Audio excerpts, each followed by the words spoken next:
Okay, we're back with another tech video. Now I'm going to go through your question, answer it, and hopefully you get the solution. Now remember to stay just a little bit crazy like me, and you'll get there to that resolution.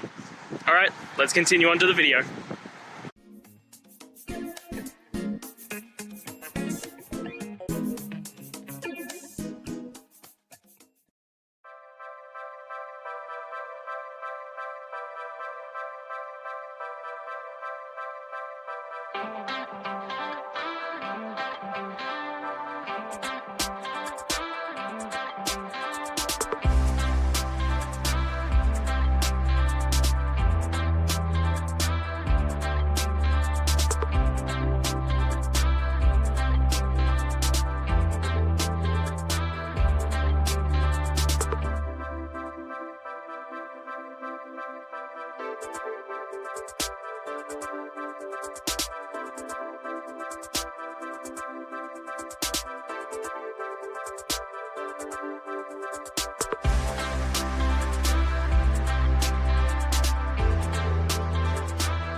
And that's it, guys.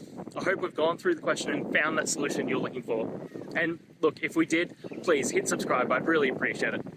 And until the next time you need technical help, I hope you have a good one. Cheers.